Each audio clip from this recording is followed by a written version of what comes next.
सभी का स्वागत है। तो आज के इस वीडियो में 16 जून के इंपॉर्टेंट करंट अफेयर्स को हम लोग कवर करेंगे। तो देखिए हमारा पहला प्रश्न क्या है। हाल ही में जारी वर्ल्ड गिविंग इंडेक्स 2021 में भारत किस स्थान पर रहा? तो आंसर होगा 14वें स्थान पर रहा है। तो चैरिटी एंड फाउंडेशन के द्वारा जारी वर्ल्ड गिविंग इंडेक्स 2021 के अनुसार भारत विश्व का 14वां सबसे धर्मार्थ देश है और इस तरह से भारत अब दुनिया भर के टॉप 20 सबसे उदार देशों में शामिल हो चुका है। अच्छा, टॉप पे कौन सा देश है? टॉप पे इंडोनेशिया है, सेकंड पे केन्या को बताया गया। बाकी आपको याद होगा अभी जो ग्लोबल स्किल रिपोर्ट वैश्विक कौशल रिपोर्ट 2021 आई थी उसमें भारत 67 नंबर पे था, टॉप पे उसमें स्विट्जरलैंड था। इसको जारी किया था वर्ल्ड इकोनॉमिक फोरम ने। बाकी ग्लोबल एनर्जी ट्रांजिशन इंडेक्स 2021 जो आया था उसमें भारत 87 नंबर पे था, उसमें टॉप पे स्वीडन था।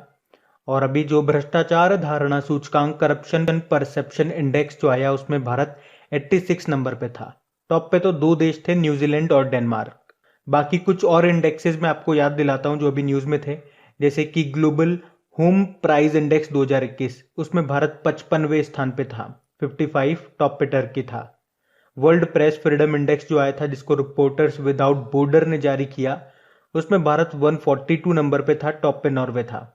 और वर्ल्ड हैप्पीनेस इंडेक्स जिसको यूनाइटेड नेशन जारी करता है उसमें भारत 139 नंबर पे था, टॉप पे फिनलैंड था। अभी आपको याद होगा एनीमिया मुक्त भारत सूचकांक 2021 आया था, उसमें टॉप पे मध्य प्रदेश था।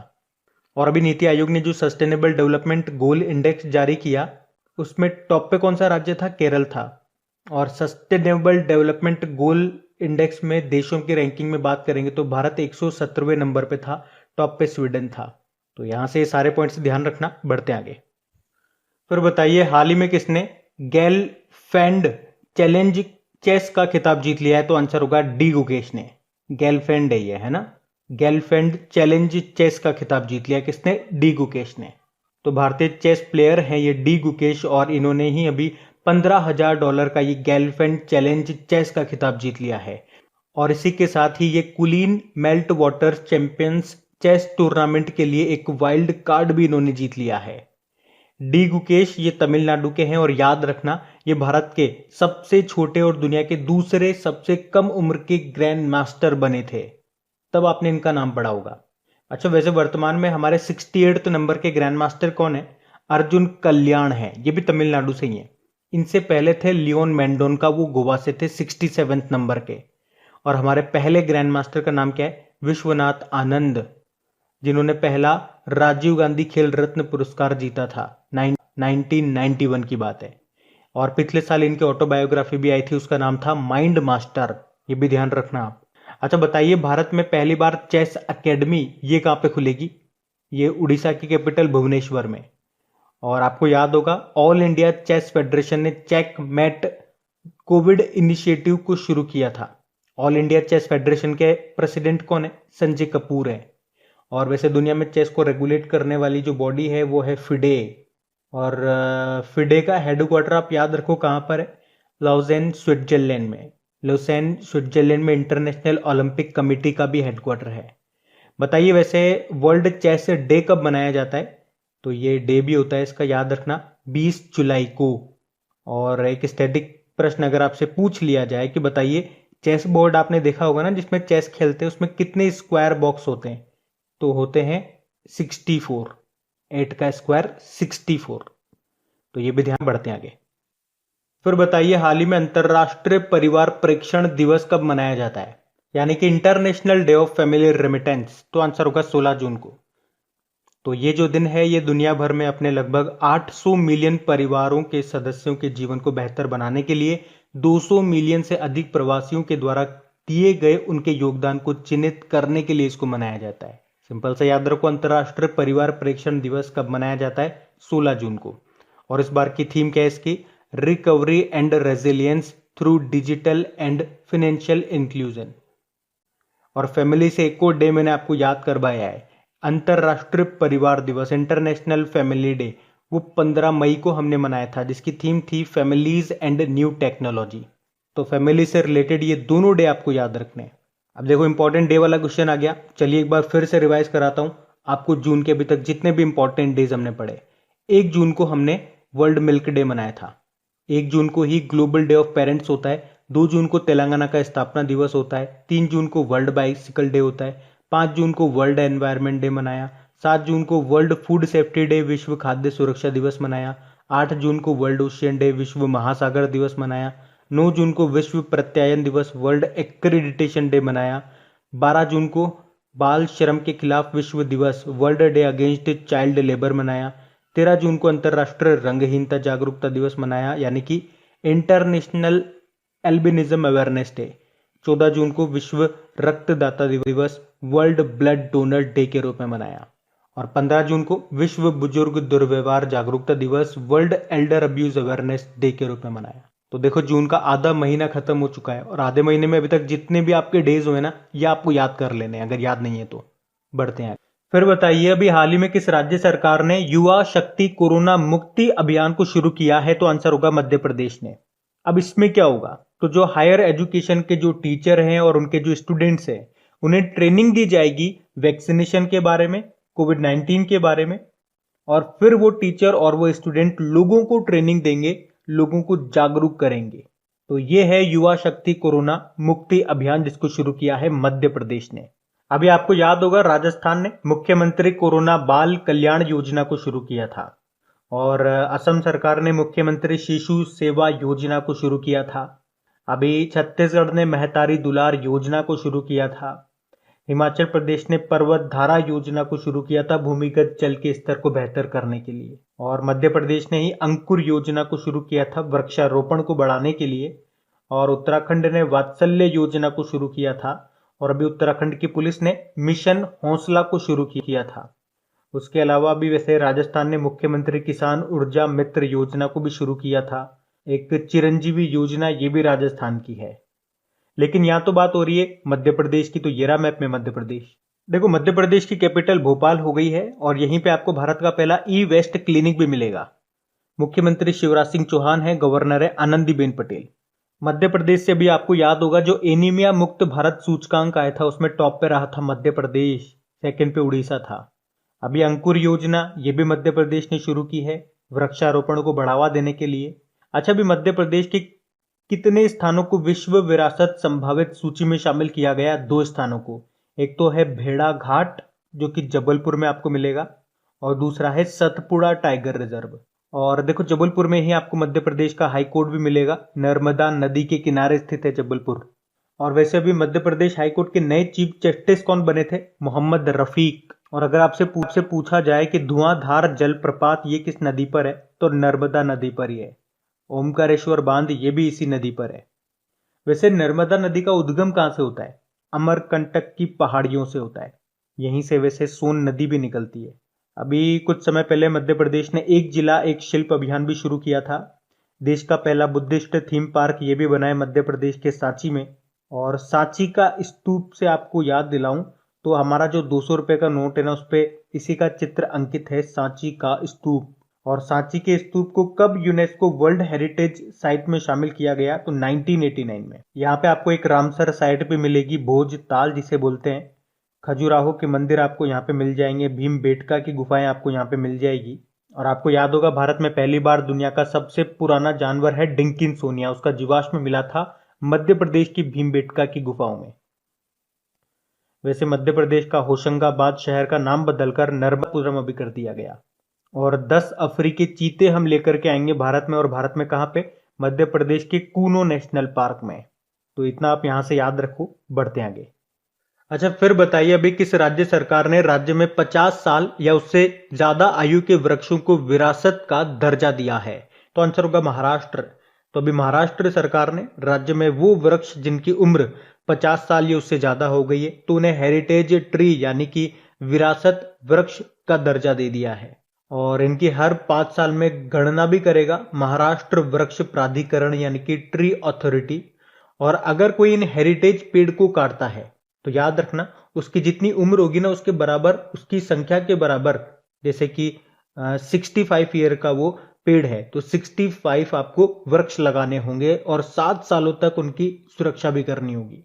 अच्छा, इसी तरह की एक योजना हमने पढ़ी थी, हरियाणा सरकार ने प्राणवायु देवता पेंशन योजना को शुरू किया था ना। उसमें क्या था, अगर कोई पेड़ है जिसकी उम्र 75 ईयर या उससे ज्यादा हो गई है तो उसके रख रखाव उसकी देखभाल के लिए 2500 रुपए की पेंशन मिलेगी। वहां पे वो था। बाकी राजस्थान ने अभी घर घर औषधि योजना को शुरू किया। इसमें 4 पौधे दिए जाएंगे हर परिवार को। कौन कौन से होंगे वो 4 पौधे? अश्वगंधा, गिलोय, तुलसी और काल मेघ। बाकी बात यहाँ पे महाराष्ट्र की है, तो ये रहा मैप में महाराष्ट्र।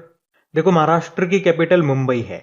मुख्यमंत्री यहाँ के उद्धव ठाकरे हैं, गवर्नर है भगत सिंह कोश्यारी, और चीफ जस्टिस कौन है? दीपांकर दत्त है। अभी आपको याद होगा महाराष्ट्र ने ही शिक्षुता संवर्धन योजना को भी शुरू किया था। यहीं पे ही मिशन ऑक्सीजन सेल्फ रिलायंस योजना भी शुरू हुई थी। कोरोना मुक्त ग्राम प्रतियोगिता भी यहाँ पे शुरू हुई थी।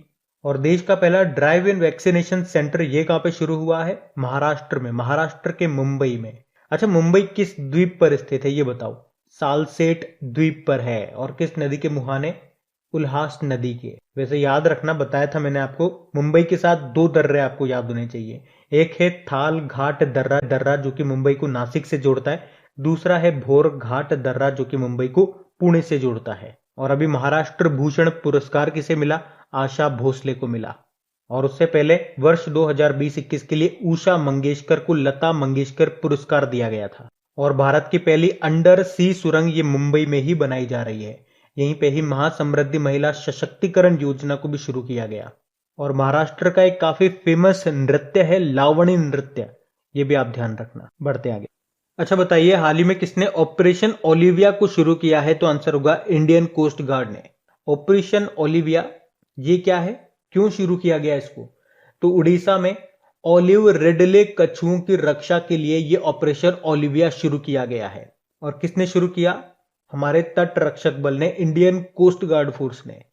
और ये जो ऑपरेशन ओलिविया है इसे इंडियन कोस्ट गार्ड यानी कि भारतीय तट रक्षक बल, इसने पहली बार 1980 के दशक में शुरू किया। से हर साल इस ऑपरेशन का आयोजन किया जाता है इन कछुओं की रक्षा के लिए। ये जो ओलिव रिडले कछुए हैं ना, इनको IUCN के रेड लिस्ट में असुरक्षित यानी कि वल्नरेबल के रूप में सूचीबद्ध किया गया है। तो ये याद रखना आप, किसने शुरू किया? इंडियन कोस्ट गार्ड फोर्स ने। इसके डायरेक्टर जनरल कौन है? कृष्ण स्वामी नटराजन है। और आपको याद होगा नुपुर कुलश्रेष्ठ का नाम। इंडियन कोस्ट गार्ड फोर्स की ये पहली महिला DIG बनी थी। बाकी CRPF के डायरेक्टर जनरल कौन है? कुलदीप सिंह है। अभी इनको एडिशनल चार्ज भी मिला था, अतिरिक्त प्रभार किसका? नेशनल इन्वेस्टिगेशन एजेंसी का। BSF बॉर्डर सिक्योरिटी फोर्स जो कि भारत पाक सीमा पर तैनात है। और इसके डायरेक्टर जनरल कौन है? राकेश अस्थाना है। ITBP के डायरेक्टर जनरल कौन है? SS देशवाल है। बढ़ते आगे। फिर बताइए, अभी हाल ही में ICC ने किस भारतीय खिलाड़ी को ICC हॉल ऑफ फेम में शामिल किया है? तो आंसर होगा वीनू माकंड को। तो अभी हाल ही में ICC ने टोटल 10 खिलाड़ियों को क्रिकेट के क्षेत्र में बेहतर प्रदर्शन करने के लिए हॉल ऑफ फेम में शामिल किया है। और उनमें से एक भारतीय खिलाड़ी हैं जिनका नाम आपको याद रखना है आपके एग्जाम पॉइंट ऑफ व्यू से। क्या नाम है? वीनू माकंड उनका नाम है। ये गुजरात के ऑलराउंडर थे और इन्होंने ही सुनील गावस्कर को ट्रेनिंग दी थी। अच्छा चलो ये बता दो आप तो कि अभी तक कितने भारतीय खिलाड़ियों को हॉल ऑफ फेम में शामिल किया जा चुका है? तो अब टोटल 7 हो गए हैं।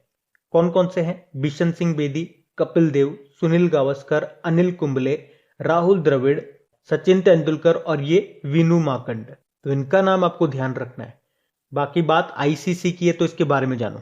देखो ICC की स्थापना होती है 1909 में और इसका हेडक्वार्टर मिलेगा आपको दुबई UAE में। इसके CEO मनु साहनी है और इसके नए चेयरमैन बने थे ग्रेग बार्कले जो कि न्यूजीलैंड से हैं। और 2023 में जो पुरुषों का वर्ल्ड कप होगा ये भारत में ही होगा। अच्छा, ICC ने एक नया अवार्ड शुरू किया था इस साल, प्लेयर ऑफ द मंथ के नाम से। और अभी तक किस किस महीने के लिए अवार्ड दिए जा चुके हैं? जनवरी, फरवरी, मार्च और अप्रैल।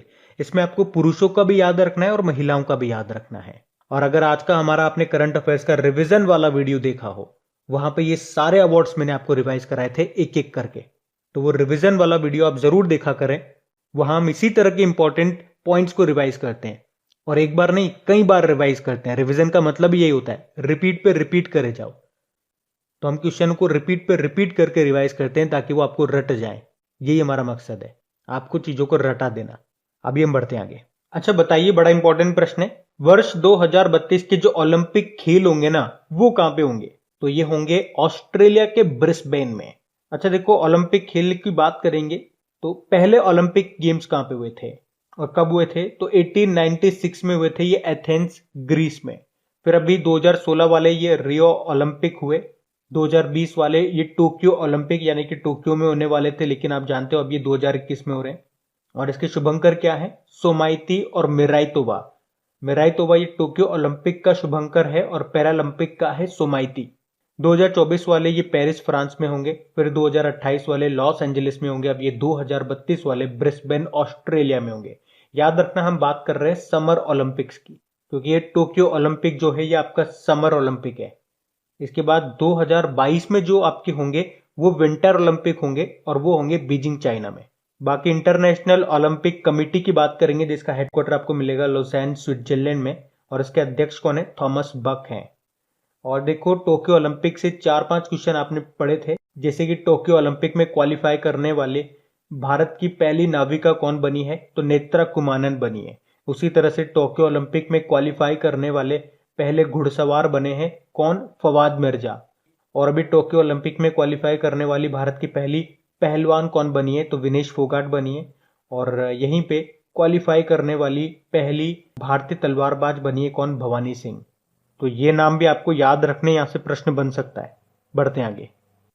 फिर बताइए हाल ही में किसे IAMAI के शिकायत निवारण बोर्ड की अध्यक्ष के रूप में चुना गया है? तो आंसर होगा AK सीकरी को।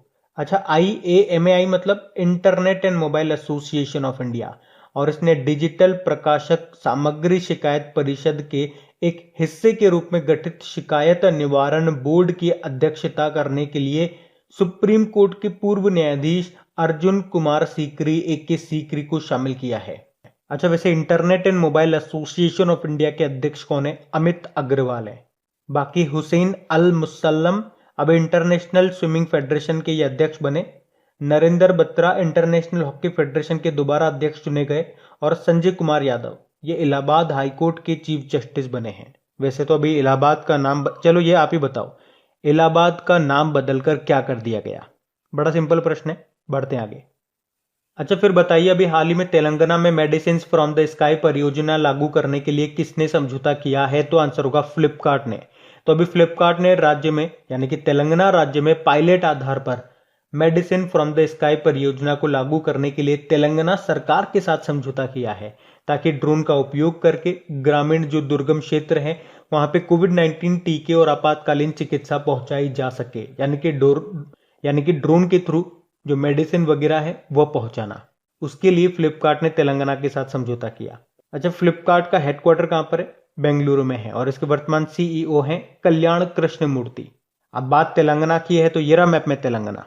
देखो तेलंगाना की कैपिटल हैदराबाद है, और हैदराबाद में आपको याद होगा दुनिया का सबसे बड़ा मेडिटेशन सेंटर भी खुला है। उसके अलावा 2020 tree city of the world के रूप में मान्यता प्राप्त करने वाला एकमात्र भारतीय शहर हैदराबाद ही है।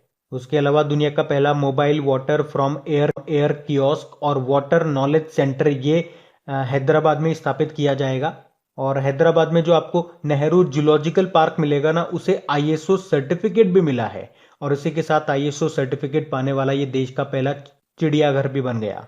याद रखना भारत का पहला ट्रांसजेंडर कम्युनिटी डेस्क ये भी खुला है हैदराबाद में ही, और देश का पहला रिमोट मॉनिटरिंग सिस्टम ये भी लॉन्च किया गया था हैदराबाद में। बाकी यहाँ के जो मुख्यमंत्री हैं वो तो के चंद्रशेखर राव हैं, गवर्नर तमिलिसाई सौंदरराजन है, और इनके पास कहाँ का अतिरिक्त प्रभार है बताओ? पुडुचेरी का। पुडुचेरी की लेफ्टिनेंट गवर्नर भी हैं ये, एडिशनल चार्जेस है इनके पास। आपको याद होगा 2020 को आर्टिफिशियल इंटेलिजेंस का वर्ष इसी ने घोषित किया था तेलंगाना ने, और तेलंगाना हाईकोर्ट की अभी पहली महिला चीफ जस्टिस बनी है, क्या नाम है? हिमा कोहली। तो यहां से इतना याद रखना, बढ़ते आगे। बताइए हाल ही में निर्मल मिल्खा सिंह का निधन हो गया, उनका संबंध किस खेल से था? तो वॉलीबॉल से। तो ये पूर्व भारतीय महिला वॉलीबॉल टीम की कप्तान रह चुकी है निर्मल मिल्खा सिंह कौर इनका पूरा नाम है। और आपको याद होगा ये स्प्रिंट लेजेंड मिल्खा सिंह, जिन्हें आप फ्लाइंग सिख के नाम से भी जानते हो, उनकी पत्नी थी, और अभी कोरोना के कारण इनका निधन हो गया। ये जो निर्मल मिल्खा सिंह थी ये पंजाब सरकार में महिलाओं के लिए पूर्व खेल निदेशक भी रह चुकी हैं, तो उनका नाम ध्यान रखना। बाकी अभी 2015 में राष्ट्रीय पुरस्कार जीतने वाले कन्नड़ फिल्म अभिनेता जिनका नाम है संचारी विजय, उनका भी निधन हो गया। बढ़ते आगे। अच्छा बताइए, अभी हाल ही में कौन सा यूनियन टेरिटरी ये खुले में शौच मुक्त हो गया है? तो आंसर होगा लद्दाख। तो अभी स्वच्छ भारत मिशन के पहले चरण के तहत जो यूनियन टेरिटरी है लद्दाख, वो भारत में खुले में शौच मुक्त यानी कि ओपन डिफिकेशन फ्री वाला केंद्र शासित प्रदेश बन गया है। और ये जो स्वच्छ भारत मिशन है ना, इसे कब शुरू किया गया था? 2 अक्टूबर 2014 को प्रधानमंत्री नरेंद्र मोदी जी ने इसको शुरू किया था। बाकी बात लद्दाख की है, तो ये रहा मैप में लद्दाख। देखो, लद्दाख में आपको दो ही जिले मिलेंगे और दो ही इसकी कैपिटल है। विंटर कैपिटल कारगिल है और लेह इसकी समर कैपिटल है। और यहाँ के पहले लेफ्टिनेंट गवर्नर कौन है? राधा कृष्ण माथुर, अभी भी यही है। अभी आपको याद होगा लद्दाख सरकार ने योन टेब योजना 2021 को शुरू किया था। तो इसमें क्या होगा, 9वीं से 12वीं तक के जो विद्यार्थी हैं उनको एजुकेशनल टैबलेट दिए जाएंगे। यहीं पे आपको हेमिस नेशनल पार्क पे मिलेगा, जो कि स्नो लेपर्ड के लिए फेमस है। और वैसे स्नो लेपर्ड, ये हिम तेंदुआ, ये किस राज्य का स्टेट एनिमल है? तो हिमाचल प्रदेश का। लेकिन अगर आपसे पूछा जाए ना कि भारत का पहला स्नो लेपर्ड कंजर्वेशन सेंटर, संरक्षण केंद्र, ये कहाँ पे स्थापित किया गया नीदरलैंड के सहयोग से? तो उत्तराखंड में।